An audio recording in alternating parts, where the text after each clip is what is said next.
wabarakatuh. Selamat malam teman-teman semuanya di seluruh Indonesia yang menyaksikan acara ini.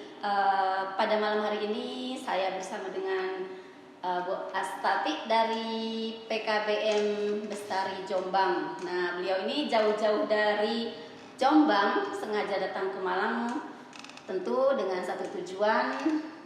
Apa ya, Bu Astati? Kalau boleh tahu? Ya, saya ke Malang tentu saja dalam rangka untuk kegiatan Fanana Insan Baksa PKBM, di mana hari ini sekolah tersebut, sekolah pendidikan non formal ini melaksanakan kegiatan yang diselenggarakan oleh Puskurbuk dalam rangka identifikasi kebutuhan belajar.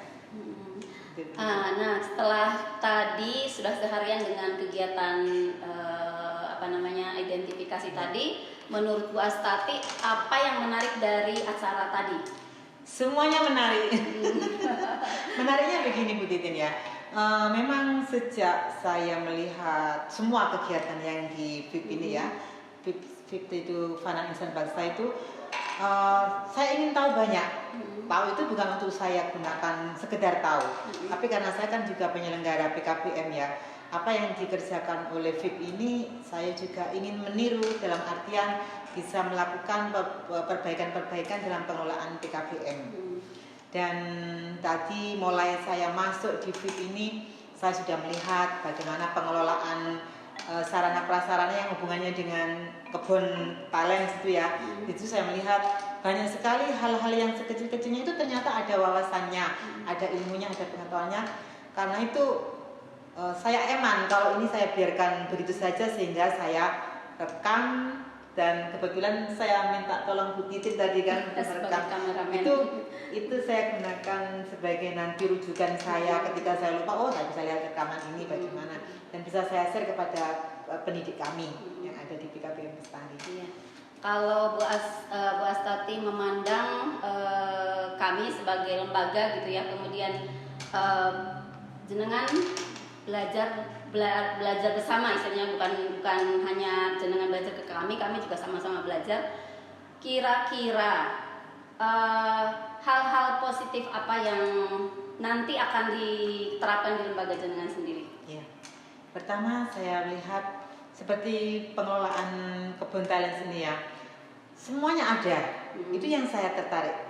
Jadi mulai dari perkebunan ada, kemudian peternakan ada kelinci, kemudian ada perikanan juga ada, kemudian ada membuat keramik tadi kan juga ada. Itu saya kira, dan semuanya nggak perlu banyak, tapi semuanya ada dan itu menjadi sumber belajar dan media belajar. Itu yang saya tarik kesimpulan. Oh ternyata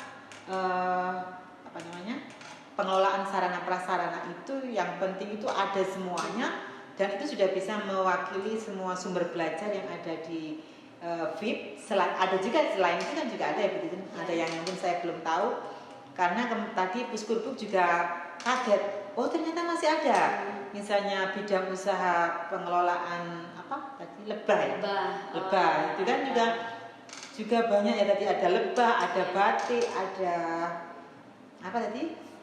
Jokope itu ya. Kemudian keramik ya. Itu semuanya ada. Jadi semua itu menjadi pembelajaran bagi saya. Pengelolaan PKBM itu memang harus ada semuanya, dan memang harus punya kemampuan. Selain mampu finansialnya juga SDM-nya kan begitu ya. Itu saya lihat SDM-nya di VIP itu juga sangat kualitasnya bagus, kemudian penyelenggaranya, cara mengelola manajemen SDM juga sudah dilihat banyak orang, ya demokratis, kemudian juga mau menerima masukan dari tim, jadi tidak murni dari pengelola PKBM, tapi tim itu juga boleh membuat keputusan. Contohnya tadi menerima ditawari bantuan sejumlah 300 notebook, dan itu karena tidak disetujui oleh tim IT, maka pendiri PKBM, ketua yayasannya menyatakan tidak dilanjutkan. Itu suatu bentuk saya harus belajar dari sini ya. Jadi meskipun dananya besar, mau dibantu dengan dana yang besar, tapi kalau timnya tidak mengizinkan, artinya tidak keberatan gitu ya, keberatan, dan ketua yayasan siap mengikuti timnya tersebut. Itu saya kira luar biasa sekali ya. Karena jarang-jarang ada pengelola ya, layanan pendidikan atau layanan apapun Ya. mau memperhatikan segitu, apalagi ada uangnya kan begitu ya. Iya. Ya, terus kemudian biasanya nih kalau kita umpamanya melihat lembaga lain yang lebih daripada lembaga kita nih, kira-kira menurut pendapat Bu Astati, bagaimana seharusnya kita menyikapi kemampuan kita tidak sama dengan kemampuan lembaga yang kita lihat nih, biar teman-teman juga mungkin ada sebuah motivasi yang bisa dibagikan kepada teman-teman di seluruh Indonesia barangkali yang melihat acara ini. Bagaimana menyikapi kalau umpamanya lembaga kita tidak dari segi sumber daya, dari segala macamnya tidak, kemudian kira-kira tidak semua itu bisa kita ambil gitu. Bagaimana jalan tengahnya supaya kita tetap bisa mengambil sesuatu dari lembaga yang kita lihat mungkin bisa punya kelebihan, kemudian lembaga kita kemudian juga banyak kekurangan, artinya terbatas sumber daya gitu ya. Kira-kira apa yang harus dilakukan oleh kita? Jadi saya melihat begini, antara FIP dengan PKPM lain itu memang semuanya kan ada keunikannya. Dan saya lihat dari sekian, kalau saya habis dari sana dari sini gitu ya, kan begitu tahu saya suka jalan-jalan gitu ya. Itu saya melihat FIP itu memang keunikannya bagaimana pengelolaan SDM itu menjadi sumber salah satunya adalah sumber kesejahteraan. Jadi Pak Lukman tadi bercerita bahwa bisa membina, menjadi konsultan bagi PKPM lain, dan itu menjadi sumber pendanaan. Itu saya kira saya merasa ini hal yang berbeda dengan PKPM lain. Itu keunikannya FIP di situ. Mungkin PKPM lain mungkin memang ada bantuan dari BUMN, mungkin ada bantuan dari pemerintah, tapi Pak Lukman tidak menjadikan itu sebagai keunikan. Saya melihat begitu ya. Jadi keunikannya sumber dana salah satunya adalah Pak Lukman mengembangkan pola kerjasama yang sifatnya kolaborasi, dan di sana juga bisa menyejahterakan lembaga dan menyejahterakan tim yang ada di FIP itu tadi.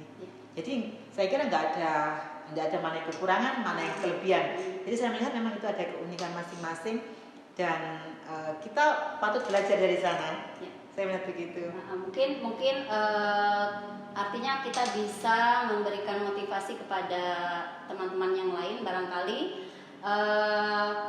kita belajar kepada suatu lembaga, melihat sebuah lembaga yang lain mungkin yang punya kelebihan, itu bukan berarti kita harus sama dengan lembaga tersebut ya Bu ya. Betul.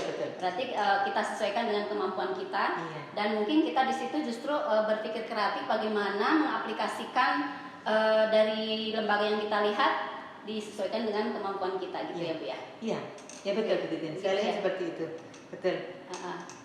Jadi mungkin teman-teman ya, dalam sebuah pertemanan, artinya kita di zaman sekarang ini bukan lagi zamannya bukan zamannya bersaing ya. Jadi antar lembaga itu kita bagusnya kan kolaborasi ya.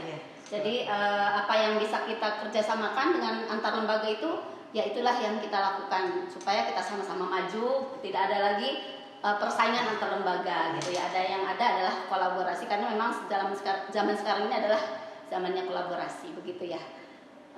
Kalau kita lihat ke belakang nih, kita kan bertemu kan awalnya di dunia maya ya Bu ya. Iya. Jadi sama sekali kita tidak pernah membayangkan bisa seperti sekarang, bertemu langsung, kemudian kita bisa saling mengunjungi, karena saya juga pernah ke tempatnya beliau. Jadi memang kita tidak membayangkan akan seperti sekarang ini. Nah, mungkin apa pandangan Bu Astati tentang pertemanan dunia maya yang mungkin kita kadang-kadang tidak menyangka akan bisa bertemu di dunia nyata? Ya, saya masih ingat apa yang dikatakan Pak Kentar pada saat pertemuan di sekolahnya Pak Kentar itu ya. Waktu itu ojo leren dadi wong api itu yang keberapa itu begitu ya? Keempat kalau nggak salah. Keempat itu saya ke sana, dan itu pertama kali saya mengikuti komunitas Oltwa itu. Pak Kentar mengatakan begini, sosial media kalau digunakan dengan sebaik-baiknya itu akan menjadi suatu kekuatan kita dalam melaksanakan kegiatan di dunia nyata. Dan itu saya buktikan memang. Alhamdulillah saya bertemu dengan Bu Titin, Pak Kentar, sama Pak Lukman, dan sama Pak Rektor tadi Pak Pak Mahpur, dan semuanya yang ada di Olta itu semuanya kan orang-orang komunitas yang awalnya dari dunia maya begitu ya. Dan itu suatu saya kira saya merasa beruntung berada di lingkungan sosial media, orang-orang teman-teman yang support dengan kegiatan kita yang sama, semuanya support dan mengapresiasi. Jadi saya merasa sangat beruntung sekali karena kadang-kadang tidak semuanya sepertinya begitu. Saya tidak semuanya orang itu punya keberuntungan di dunia maya seperti itu.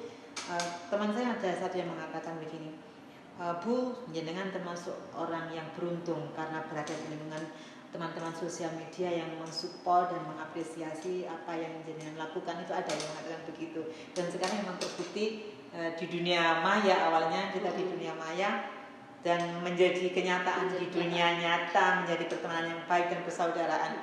Karena saya mengatakan persaudaraan bagaimana?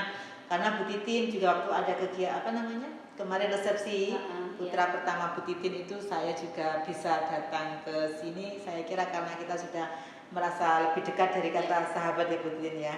Ya begitu. Jadi memang ya teman-teman, kalau saya merasakan bahwa pertemanan dunia maya, kalau kita istilahnya auranya positif ya, kita memang niatnya baik, insya Allah meskipun kita tuh belum bertemu, tapi sudah serasa dekat. Dan akhirnya kemudian bertemu, dipertemukan sama Allah di dunia nyata, dan itu menambah banyak saudara ternyata ya. Mungkin untuk yang terakhir, barangkali ada pesan khusus untuk pemirsa di rumah? Ya, yang jelas kita gunakan sosial media kita dengan hal-hal yang positif, sehingga nanti kita dapat mengundang dan dipertemukan dengan orang-orang yang kita butuhkan dalam kegiatan kita. Tentunya kebutuhan adalah kebutuhan untuk meningkatkan kebaikan kita dalam beraktualisasi di dunia nyata dan dunia maya. Alhamdulillah ya, pada malam hari ini kita bisa mengambil banyak sekali pelajaran dari kunjungan beliau ke Malang ini. Kita banyak belajar satu sama lain, dan mungkin juga teman-teman di rumah bisa juga mengambil hikmah dari sebuah pertemanan di dunia maya yang kemudian berwujud di dunia nyata. Terima kasih semuanya yang sudah melihat acara ini. Kami sampaikan terima kasih. Semoga kita semua bisa berkolaborasi, karena sekarang zamannya kolaborasi. Dan sampai jumpa lagi dengan topik yang lain. Terima kasih. Assalamualaikum warahmatullahi wabarakatuh. Waalaikumsalam warahmatullahi wabarakatuh.